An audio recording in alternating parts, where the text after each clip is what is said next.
series publications of the Smithsonian Institution. Smithsonian Studies in Air and Space Number 2. United States Women in Aviation Through World War I by Claudia M Oakes. Aerial photography from Photations. Visit Photations.com and www.photationsstore.com for more fine art photography. Help support this series by visiting photationsdonations.com. Passengers and promoters. Not all women who were active in aviation in those early days were pilots.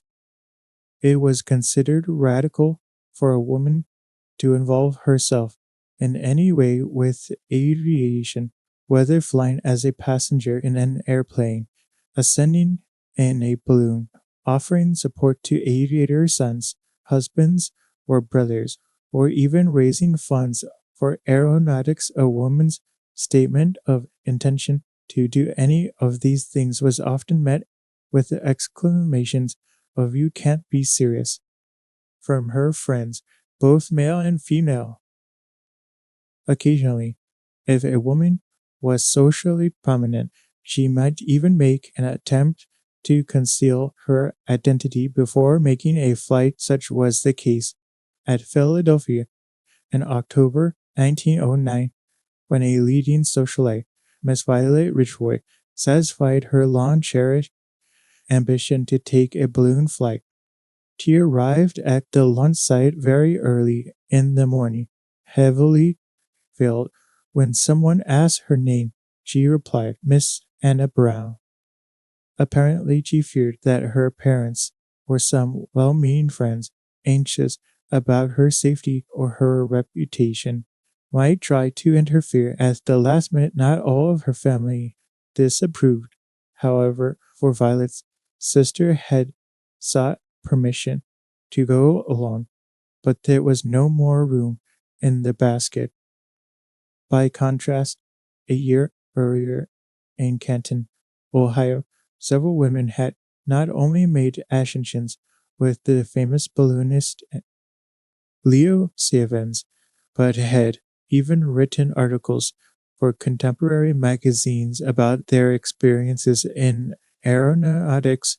For July 1908, Mariska Thompson described her flight in glowing terms. "Fear is wholly excluded. There can be nothing but pleasure connected with it. I enjoyed every moment of the trip, and when the time finally came for us to land, I felt greatly disappointed. The 2 hours spent in the balloon had sped like minutes, and I am anxiously awaiting another opportunity when I can ascend in a larger balloon and with a brisker wind." Miss Simpson also stated that she planned to try to convert her friends in the Wilkinsburg Automobile Club to ballooning. Thompson, 1908. Miss Edmund Rosenberg of Indianapolis added to her fame of being the first woman in that city to drive an automobile by becoming Indianapolis' first woman to make a balloon ascension. She and her husband flew with an exhibition balloonist, G.L. Bumba. In December 1908, Miss Rosenberg was so eager to make the ascension that she told Bumba she would be willing even to hang onto the car as ballast. Her reaction was extremely enthusiastic. "It's not near so dangerous as driving an automobile. There are no policemen up there, no street cars, no horses, no little children, or deaf, or blind to make you nervous. I want a balloon author unknown." 1908, 11. Since the phenomenon of women flying an aircraft even as passengers was such a rarity, firsts were noted for women passengers as well as for women pilots. Richard O. Berg, wife of the Wright brothers' European representative, was the first American woman to fly as a passenger in an airplane. She made a 2-minute, 3-second flight with Wilbur Wright at Rouen, France, In 1908, Merceburg is also credited with having inspired the famous ladies' fashion of the day, the hubble skirt. Apparently, a French cavalier was quite taken with the manner in which Merceburg walked away from the aircraft with her long skirt still tied around her ankles. She had fastened it in this manner to keep it from blowing in the wind during her flight. The first woman to fly as an airplane passenger in America was Marshall Van Diemen of Washington, D.C., a good friend of the Wright brothers' sister Catherine. Miss Van Diemen developed an interest in aviation, and when Wilbur and Orville were giving flight instruction to U.S. Army officers at College Park, Maryland, in the fall of 1909, Miss Van Diemen often went with her husband, a U.S. Army captain, to watch the flights. One day in October, they arrived some time before the flights were to begin, and Wilbur Wright took Miss Van Diemen for a short ride. At the end of the flight, Captain Van Diemen expressed his gratitude. "I want to thank you. Right now it will be possible for me to keep peace in our family." For the Detroit Free Press in June 1911 carried lengthy accounts of an air meet which was being held at the Detroit Country Club. Frank Coffin, a Wright aviator, was performing in his Wright biplane, making exhibition flights and carrying passengers. A great deal of coverage was devoted to the many women who flew as passengers. Merce Russell at Alger, wife of the president of the Michigan Aero Club, was the first woman to make an airplane flight in Michigan. Her 14-year-old daughter Josephine, who went up shortly after her mother, was the youngest person in the United States to fly in an airplane up to that time. Since women were involved, the newspaper was unable to resist a short fashion commentary. Miss Elizabeth Loomis was the fourth passenger. There was not a trace of fear in her walk to the machine, only an eagerness to take her turn at flying. She was dressed in white, with a small red hat pinned firmly on her head and the right ear, which during the flight is within a few inches of the roaring motor. Stuffed with cotton, Miss Loomis was extremely enthusiastic about her flight. "It's the greatest fun I ever had. I'm simply mad about it. It's just glorious up there in the air. I wish I could go right up again." Author unknown. 1911 1. The Detroit women who flew during those few days, however, did not think of airplanes merely as vehicles for entertainment. They could visualize a future where flying in an airplane would be commonplace. Whereas William H. Burtenshaw, one of Coffin's passengers, was quoted as saying, "I want to go now, while it's still wonderful and exciting. It's only a question of a few years, isn't it, when we'll be talking in the morning about flying over to Paris for the evening's opera, and then even this will have ceased being thrilling and awe-inspiring." Author unknown. 1911. Coffin apparently realized after several days of taking women up as passengers that he need not fly sedately around the golf course to keep from frightening them. When Mary Manning Wadsworth, an actress of the day, flew with Coffin, he engaged in a race with a passing motorist, much to Miss Wadsworth's delight. By the time the meet ended, the newspaper was calling the women who flew superwomen for their courage in making airplane flights. A reporter also predicted correctly that women to aviate would become a social issue of the day. The woman having the distinction of being the first female passenger on a regularly scheduled airline was Marissa A. Whitney, wife of the Secretary of Commerce of St. Petersburg, Florida. The St.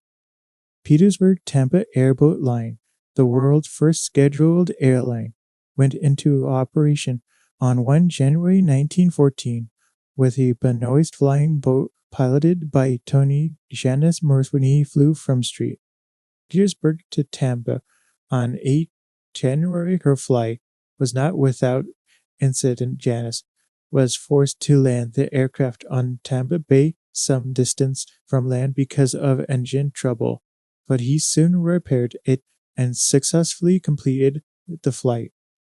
Women of those early days also backed the future of aviation with financial support and genuine enthusiastic encouragement. Catherine Wright, sister of Wilbur and Orville Wright, took an active part in helping her brothers. When money for their experiments was running low, Wilbur and Orville could count on Catherine to contribute a large part of her school teacher's salary to their needs. She also worked many nights sewing silk, cotton, and canvas wing coverings for the model gliders they were testing. Catherine went to Europe with her brothers and often flew as a passenger when they were demonstrating their aircraft in England, France, and Italy. A women's auxiliary of the Aeronautical Society was organized in 1911. Several very enthusiastic women attended the first meeting on 11 November, and letters of support were read from Harriet Quimby and Mathilde Moisson, two of the most prominent women flyers of the day. The group was founded to bring more attention to the achievements of women in aviation. The women of 1915 held a ball at New York's Biltmore Hotel in January 1915. The object was to raise money to buy an airplane for the coastal defense of New York. Emphasis was placed on the importance of airplanes in warfare. Among the balls taken were the governor of New York, the mayor of New York City, John Leonard Wood, Rear Admiral Robert E. Peary, and Florence Guggenheim. Women had become so prominent in aviation that during World War I, Marshal Van Rensselaer was named chairman of the Committee on Training Camps for Kite Balloon Operators. This would have been quite an achievement at any time, but since the United States was involved in a war, the position was even more important. Mercer Rensselaer wrote a forceful letter to President Wilson urging him to adopt universal training in balloon operation for military personnel as a method of getting the number of balloon operators necessary for national defense. She was supported in her views by Sen. George E. Chamberlain, chairman of the Senate Committee on Military Affairs. By 1916, flying had become almost commonplace for some women, especially for Marjorie Christopherson, whose husband was an aircraft designer and manufacturer.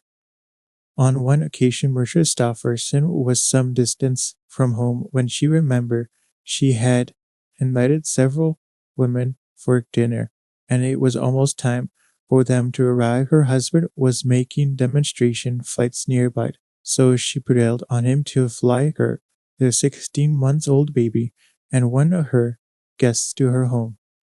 She succeeded in arriving well before the rest of her guests in New York City. An enterprising aviator, Al Welsh, began an operation of flying women to afternoon teas in his airplane.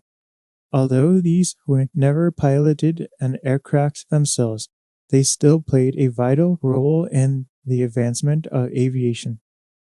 They showed that women did not have to learn to fly to enjoy the adventure of ascending into the air, but more importantly, their flights made a contribution toward proving the pragmatic aspect of flight, the effectiveness of using an aircraft to get from point A to point B.